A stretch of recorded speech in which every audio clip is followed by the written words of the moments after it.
लगा दो आग पानी में जवानी उसे कहते हैं और छीन लो सिलेक्शन कहानी उसे कहते हैं। दोस्तों, सीजीपीएससी ने नोटिफिकेशन जारी कर दिया है प्यून और बहुत सारे एग्ज़ाम्स जो आने वाले हैं उनका, और साथ में एसआईबी जो एग्ज़ाम है उसका डेट आने वाला है, तो बिल्कुल तैयारी में लग जाइए एकदम। ठीक है, इसी के साथ हम टेस्ट नंबर 7 जो है स्टार्ट करते हैं सीजी पुलिस का। ठीक है, टेस्ट नंबर 1 2 6 आपने नहीं देखा है तो उसको प्लीज़ देख लें ताकि आपके एग्ज़ाम में हेल्प हो सके। तो पहला हम क्वेश्चन लेके आए हैं आपके लिए। योजना में कोर सेक्टर का तात्पर्य है। ठीक है, अगर हम योजना में कोई भी योजना आ रही है उसमें कोर सेक्टर बोला जाता है, कोर कोर, तो ये क्या होता है कोर आखिर। ठीक है, तो कोर सेक्टर मतलब होता है चयनित आधारभूत उद्योग, मतलब ऐसा उद्योग जिसमें सिर्फ वही काम होता है। जैसे आप इलेक्ट्रिसिटी की बात करते हो कोर सेक्टर है। ठीक है, आप सीमेंट की बात करें तो कोर सेक्टर है। तो ऐसे टाइप के क्षेत्र जिसमें एक ही काम होता है उसको कोर सेक्टर कहा जाता है, आप समझ सकते हैं इसको। ठीक है, नेक्स्ट क्वेश्चन हमारे पास है, अध्यात्म ज्ञान के विषय में नचिकेता और यम का संवाद किस उपनिषद में प्राप्त होता है। तो ये होता है आपके कंठोपनिषद। ठीक है, यम नचिकेता जो संवाद है वो आपके कंठोपनिषद में प्राप्त होता है। ठीक है, उसके बाद है एक उन्नत जल प्रबंधन व्यवस्था का साक्ष्य प्राप्त हुआ है, ये धौलावीरा से प्राप्त हुआ है। बहुत ही सिंपल सा क्वेश्चन। महान धार्मिक घटना महामस्तकाभिषेक निम्नलिखित में से किससे संबंधित है और किसके लिए की जाती है। तो ये बाहुबली बाहुबली गोमतेश्वर जो प्रतिमा है ना उसके लिए की जाती है ना। नेक्स्ट क्वेश्चन हमारे पास 5वां नंबर, निम्नलिखित युग में से कौन सा सुमेलित है। हिस्ट्री का क्वेश्चन है, बहुत ही अच्छा क्वेश्चन ये। ठीक है, ऐसे बाकी सब क्वेश्चन आपको मिलने वाले हैं, हिस्ट्री जियोग्राफी सारा चीज़ है। ठीक है, मिक्स क्वेश्चन है, तो डोंट वरी, वीडियो को अंत तक देखें और बढ़िया से इसको लाइक कर दें, सब्सक्राइब कर दें। मृच कटिकम शूद्रक का है क्या? हाँ है। बुद्ध चरित्र वसुबंधु नहीं। मुद्रा राक्षस विशाखदत्त, हाँ ये सही है। हर्षचित्र वाणभट्ट, ये भी सही है। तो आंसर कौन कौन सा सही है हमारे पास? 1 3 और 4, 1 3 और 4 ये वाला सही है। B, option B is the right answer. Next question है, मध्यकालीन भारत के आर्थिक इतिहास के संदर्भ में अर्घट्टा किसे निरूपित करता है। अर्घट्टा से क्या तात्पर्य था? ठीक है, तो ये वाटर व्हील था, भूमि की सिंचाई के लिए प्रयुक्त जल चक्र जिसको बोला जाता था। ठीक है, वाटर व्हील, और यही था अर्घट्टा, उसे बोला जाता था पहले। ठीक है, मध्यकालीन भारत में। उसके बाद नेक्स्ट जो हमारा क्वेश्चन है, बहुत ही अच्छा क्वेश्चन, चंगेज खां। ठीक है, बोला जाता है चंगेज खां की औलाद है क्या, ऐसे करके। ठीक है, तो ये चीज़ चंगेज़ खां बहुत ही फेमस इंसान था पहले के ज़माने में, मंगोल था। चंगेज़ खां के अधीन मंगोलों ने भारत पर आक्रमण किया था। किसके समय किया था? जब इल्तुतमिश जो शासन था ना उस समय ये जो है आक्रमण किया था। दिल्ली के किस मुस्लिम जो शासक है के निधन पर एक इतिहासकार ने कहा था कि राजा को प्रजा से और प्रजा को राजा से मुक्ति मिल गई। ठीक है, इस तरह से राजा को प्रजा से मुक्ति मिली व उन्हें राजा से, ऐसे करके कथन किसके लिए किया गया था? तो ये किया गया था MBT मोहम्मद बिन तुगलक के लिए, ये कथन कहा गया था बदायूनी द्वारा, है ना। प्रसिद्ध विजय विट्ठल मंदिर जैसे 56 तक्षित यानी स्तंभ संगीतमय स्वर जहाँ से निकलते हैं कहाँ अवस्थित है, मतलब कहाँ स्थित है? तो ये स्थित है हम्पी में। जब आप हम्पी में जाएंगे तो प्रसिद्ध मंदिर है जिसका नाम है विजय विट्ठल मंदिर, और इसी जो हम्पी में मंदिर है उसमें 56 जो स्तंभ है, प्रत्येक स्तंभ से अलग अलग प्रकार के साउंड आते हैं। ठीक है, पहले मतलब जैसे ठुनठुनी पत्थर है ना हमारे छत्तीसगढ़ में, वैसे टाइप का, तो आप वहाँ से समझ सकते हैं उसका आंसर। सल्तनत काल में फवाजिल का अर्थ है मतलब था, फवाजिल का अर्थ क्या था? तो ये था इक़्तादारों द्वारा सरकारी खजाने में जमा की जाने वाली अतिरिक्त जो राशि थी ना उसको ही बोला जाता था फवाजिल। जिल मतलब एक्स्ट्रा जोश, तो एक्स्ट्रा पैसा आप समझ सकते हैं। भारत में निम्न में से कहाँ सबसे बड़ा पोत प्रांगण है? पोत यानी कि होता है आपका जहाँ पे शिप रुकती है, यानी शिप यानी जहाज़ वाला, है ना। तो ये कोच्चि बंदरगाह बनती है जहाँ पे मैन्युफैक्चर होता है, जहाँ पे बनता है ना, और बनता भी है रुकता भी, समझ लो। तो ये कोच्चि जो शिप यार्ड है वहाँ पे यहाँ पे बनता है पोत यानी आपका जहाज़। मरमुगांव पतन, गांव यानी आपको दिख रहा है गाँव, वो कर दो गोवा, यहाँ पे कर दो गोवा, ऐसे टाइप के। ठीक है ना, तो यह कहाँ पे है? मरमुगांव जो पतन है वो कहाँ पे स्थित है? गोवा में। ठीक है, तो गाँव से गोवा ऐसे आप याद रख सकते हैं। सेतु समुद्रम परियोजना किन्हें जोड़ती है? ठीक है, जिन्हें जोड़ती है वे हैं, कौन कौन सा जोड़ती है ये जोड़ती है आपके लास्ट वाला ऑप्शन होगा, ये है मन्नार की खाड़ी और पाक की खाड़ी को। ठीक है, गल्फ ऑफ मन्नार एंड पाक स्ट्रेट, उसको जोड़ती है आपकी कौन? सेतु समुद्रम। ये जो है भारत, यहाँ पे है श्रीलंका और भारत के बीच में जो है पाक स्ट्रेट, और यहाँ पे मन्नार की खाड़ी, इन दोनों को जोड़ती है, उसको बोलते हैं सेतु समुद्रम योजना या परियोजना। ठीक है, हरित राजमार्ग का लक्ष्य क्या है? हरित राजमार्ग मतलब ग्रीन करना है, वृक्षारोपण करना इसका उद्देश्य है, सीधी सी बात। निम्नलिखित में से कौन सा नाम सामान्यतः साड़ी के लिए प्रयुक्त नहीं होता है? भाई चंदेरी की साड़ी सुने हैं, बनारसी साड़ी सुने हैं, कांजीवरम की साड़ियाँ सुने हैं क्या? बिल्कुल सुने हैं। मुरादाबादी, मुर्दाबाद, ठीक है, तो इसका सुने ही नहीं, तो इसलिए आंसर कौन सा हो जाएगा? बी वाला, ये वाला मुरादाबादी। आप ऊपर नीचे हुआ ऑप्शन, उसको टेंशन नहीं लीजिएगा। ठीक है, पंचायती राज विषय निम्नलिखित में से किस सूची का विषय है या किस सूची में सम्मिलित है? तो ये है हमारे राज्य में पंचायती राज जो है 11वीं अनुसूची है, और ये राज्य का विषय है ना। भारत के संविधान की किस अनुसूची के अधीन जनजाति भूमि का खनन के लिए, है ना, निजी पक्षकारों को अंतरण, अकृत और शून्य घोषित किया जा सकता है? जो निजी पक्षकार हैं उनके लिए मना किया जा सकती है, बात तो ये है 5वीं अनुसूची के तहत एक एक्ट बनाया गया है अनुसूचित क्षेत्र के लिए, 5वीं और 6वीं दोनों में है। ठीक है, तो ये जो है आंसर है 5वीं अनुसूची के लिए। भारत के संविधान के निर्माताओं का मत निम्नलिखित में से किसमें प्रतिबिंबित होता है? जो निर्माता थे ना संविधान के, उनका जो मत है वो उद्देशिका में प्रदर्शित होता है। मतलब उन्होंने क्या कहा था, हम भारत के लोग भारत को एक संपूर्ण प्रभुत्व संपन्न लोकतंत्रात्मक गणराज्य बनाने के लिए, ठीक है, इस संविधान सभा को अंगीकृत नियमित ये सब करते हैं। तो ये लंबा चौड़ा है ना, उद्देशिका अगर याद होगा तो बिल्कुल कमेंट में लिख दीजिए। ठीक है, या फिर आप एक बार दोहरा लेंगे तो क्या है, आपका माइंड जो है फ्रेश हो जाता है, ऐसा लगता है मुझे। ठीक है, बाकी कोई ज़रूरत नहीं है एकदम रट्टा मारने की। संविधान की उद्देशिका का संबंध में निम्न कथनों पर विचार करिए और दिए गए कूट की सहायता से बताइए इनमें से कौन सा कथन सही है। तो इसमें 3 ऑप्शन है, इसको थोड़ा सा छोटा करते हैं अपन ताकि आपको दिख सके। ये 4 ऑप्शन है इसमें। पंडित नेहरू के द्वारा प्रस्तुत ऑब्जेक्टिव प्रस्ताव, ठीक है, अंत तो गत्वा उद्देशिका बना। ठीक है, ये उद्देश्य प्रस्ताव सही भाई आया है उद्देशिका। इसकी प्रकृति न्याय योग्य नहीं है, ये बात भी आपका सही है। इसका संशोधन नहीं किया जा सकता, ये बात गलत है, इसको संशोधन किया जा सकता है। और संविधान के विशिष्ट प्रावधानों को यह रद्द नहीं कर सकता। ठीक है, जो विशेष प्रावधान है उनको रद्द नहीं कर सकते, ये सही बात है। तो आंसर हो जाएगा 1, 2 और 4, मतलब बी वाला सही हो जाएगा। नेक्स्ट क्वेश्चन हमारे पास, भारतीय संविधान का कौन सा भाग संविधान की आत्मा कहलाता है? संविधान की आत्मा अगर हम बात करें तो उद्देशिका को हम बोल सकते हैं संविधान की आत्मा है। ठीक है, अलग अलग ने अलग अलग कहा है ना, जैसे आप बोलेंगे अम्बेडकर साहब ने किसको संविधान की आत्मा कहा है तो अलग क्वेश्चन हो जाता है।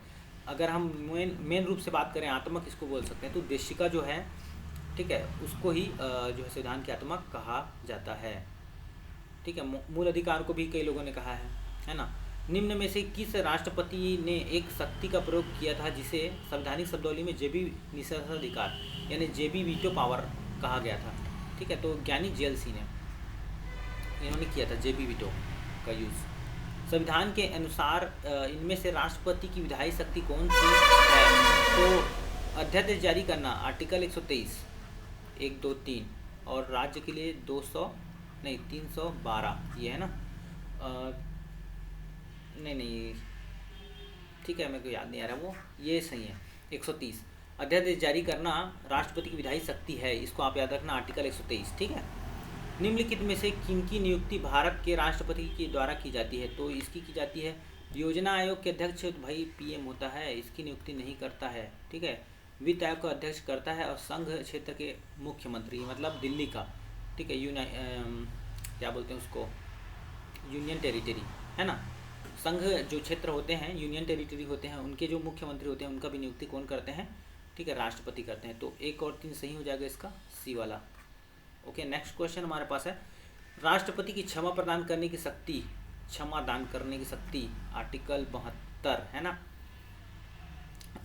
तो क्षमा दान करने की शक्ति क्या सम्मिलित नहीं है इसमें, तो उसको हमको बताना है। आर्टिकल नहीं पूछ रहे इसमें। तो क्षमा कर सकता है, परिहार कर सकता है, लघुकरण और विराम कर सकता है, प्रविलंबन कर सकता है। रोक और निरंतरता ये नहीं कर सकते। तो छठवां और सातवां मतलब answer C is the correct answer है ना। छठवां सातवां इसका सही जवाब हो जाएगा। भारतीय संविधान के अनुसार भारत के राष्ट्रपति का यह कर्तव्य है कि वे निम्नलिखित में से किनको संसद के पटल पर रखवाएगा। संघ वित्त आयोग की सिफारिशों को, लोक लेखा समिति के प्रतिवेदनों को, ठीक है, राष्ट्रीय अनुसूचित जाति के आयोग के प्रतिवेदनों को। हाँ कराता है, लेकिन क्या नहीं कराता, जो महालेखा परीक्षक है उसके प्रतिवेदन को नहीं कराता है। तो आंसर क्या हो जाएगा, 1, 2 और 4। 1, 2 और 4 नहीं यार, इसमें थोड़ा गड़बड़ है। ये कराता है भाई, ये कराता है। किसको नहीं कराता, लोक लेखा समिति के प्रतिवेदन को नहीं कराता, लोक लेखा समिति का नहीं कराता। ये वाला गलत हो जाएगा, ठीक है, ये दूसरा गलत है, ठीक है। नियंत्रक एवं महालेखा परीक्षक का कराता है ना, राष्ट्रीय अनुसूचित जाति कराता है, संघ लोक सेवा आयोग की सिफारिश को कराता है। तो इसमें आंसर हो जाएगा आपका ये वाला 1, 3 और 4 हो जाएगा, ठीक है। कभी कभी ऑप्शन को देखने से भी आपको पता चल जाएगा, ठीक है, इसलिए थोड़ा सा दिमाग यहाँ पे ऑप्शन को भी देख लेना है। तो सी 1, 3 और 4 इसका सही जवाब हो जाएगा, है ना। नेक्स्ट क्वेश्चन हमारे पास है, आर्थिक विकास सामान्यतः सुगमित होता है। आर्थिक विकास का अर्थ क्या होता है, तो ये है भाई स्टैगफ्लेशन के साथ। आर्थिक विकास सामान्यतः युग्मित किसके साथ होता है, स्टैगफ्लेशन के साथ जो है युग्मित होता है। भारत में आर्थिक उदारीकरण, इकोनॉमिक लिबरलाइजेशन शुरू हुआ। कब शुरू हुआ था भारत में आर्थिक उदारीकरण, तो ये हुआ था औद्योगिक लाइसेंस नीति वास्तविक बदलाव के साथ। ये वाला सही जवाब हो जाएगा इसका। ऑप्शन में नहीं पढ़ रहा हूँ, अगर आपको ऑप्शन पढ़ना है तो वीडियो को जो है पॉज करिए, उसके बाद उसका ऑप्शन पढ़िए, उसके बाद जवाब दीजिए, ठीक है। भारतीय अर्थव्यवस्थाओं के उदारीकरण का अग्रदूत पायनियर किसको कहा जाता है, तो ये कहा जाता है मनमोहन सिंह, ठीक है, जब वो अर्थशास्त्री थे उस समय, है ना।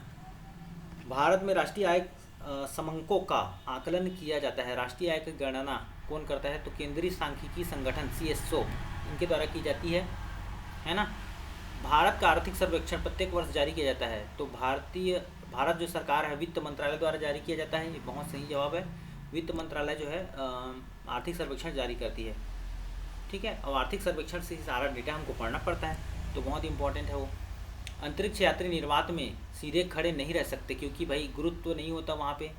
ये बात तो बिल्कुल सही है कि गुरुत्व तो नहीं होता वहाँ पे, इसलिए वो सीधे नहीं खड़े हो सकते। मानव शरीर का भार होता है, कहाँ पे अधिकतम होता है, कहाँ पे न्यूनतम होता है, ध्रुवों पर अधिकतम होता है। तो बिल्कुल सही जवाब है ए, मानव शरीर का भार होता है ध्रुवों पर अधिकतम, है ना। जैसे उत्तरी ध्रुव, दक्षिणी ध्रुव है ना, वहाँ पे। पृथ्वी के चारों ओर परिक्रमा कर रहा कृत्रिम उपग्रह इसलिए पृथ्वी पर नीचे नहीं गिरता, क्योंकि पृथ्वी का आकर्षण, ठीक है, क्या होता है, तो ये होता है उसकी गति के लिए आवश्यक त्वरण प्रदान करती है, ठीक है। अगर भाई कोई चीज़ एक परफेक्ट एंगल से घूम रहा है, जैसे रस्सी में बांधे किसी चीज़ को और ऐसे ऐसे घुमाएं, तो वो गिरता नहीं है। जैसे बाल्टी का पानी अगर हम हाथ से पकड़ के बहुत तेज़ी से घुमाएं तो वो गिरता नहीं है।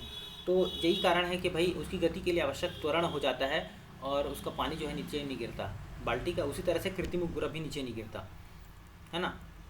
कृत्रिम उपग्रह पृथ्वी से सुस्पष्टता से ट्रैक किया जा सकता है।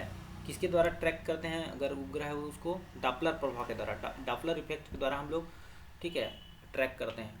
उसमें कोई वेव भेजा जाता है, वो टकराता है, वापस से आता है, तो पता चल जाता है हमको, ठीक है, डॉपलर प्रभाव द्वारा। द्रव बूंद की संकुचित होकर न्यूनतम क्षेत्र घेरने की प्रवृत्ति क्या कहलाती है, तो ये कहलाती है आपके पृष्ठ तनाव, ठीक है, सरफेस टेंशन उसको बोलते हैं, पृष्ठ तनाव, है ना। न्याय दर्शन के प्रवर्तक गौतम को इस नाम से भी जाना जाता है, तो इनको कहा जाता है अक्षपाद, ठीक है, इस नाम से भी उनको जाना जाता है। न्याय दर्शन के ग्रंथ न्याय सूत्र पट्टिका किसने लिखा है, तो ये लिखा है आपके वात्सायन जी ने। वात्सायन जी ने लिखा है न्याय सूत्र पट्टिका, है ना। न्याय दर्शन की कितने पदार्थों की चर्चा की गई है, तो कितने पदार्थ, 16 पदार्थ, ठीक है, लगभग 16 पदार्थ की चर्चा यहाँ पे की गई है अलग अलग टाइप से, है ना। न्याय दर्शन में न्याय शब्द का अर्थ है न्याय का अर्थ होता है मतलब किसी को क्या देना, व्युत्पत्ति के आधार पर मार्गदर्शन कराना। ठीक है, मार्गदर्शन कराना मतलब न्याय दिलाना। वैशेषिक दर्शन पर टीका पदार्थ धर्म संग्रह, ठीक है, किसने लिखा है? तो ये लिखा है आपके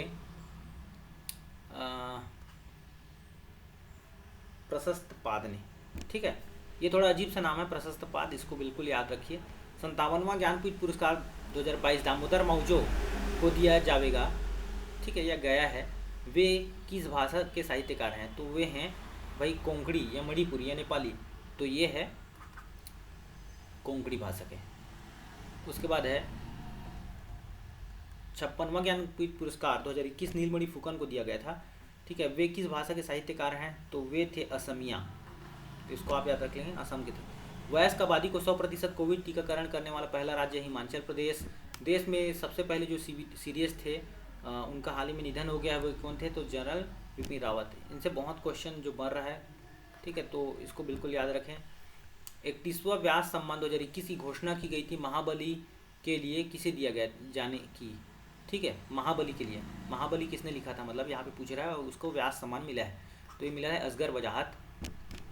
उसके बाद एक मनुष्य के जीवन को पूर्ण रूप से धारणी करने के लिए आवश्यक न्यूनतम भूमि को क्या कहते हैं?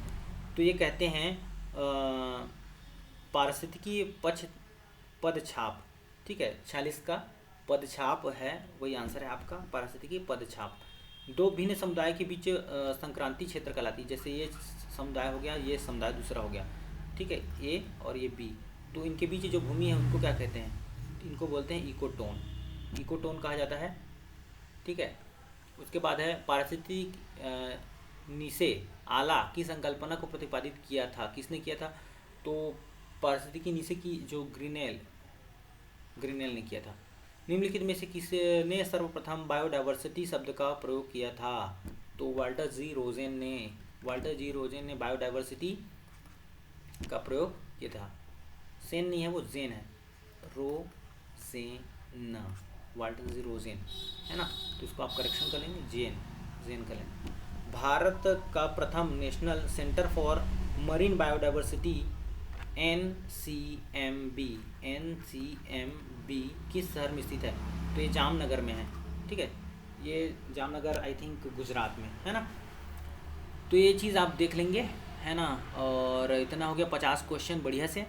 आप पुलिस हो या SI हो या कोई भी एग्ज़ाम हो, अगर तैयारी कर रहे हैं तो इस वीडियो को देखिए और सब्सक्राइब कीजिए चैनल को। ठीक है, एक बार में समझ में नहीं आता, दूसरा देखिए, पूरा याद हो जाएगा।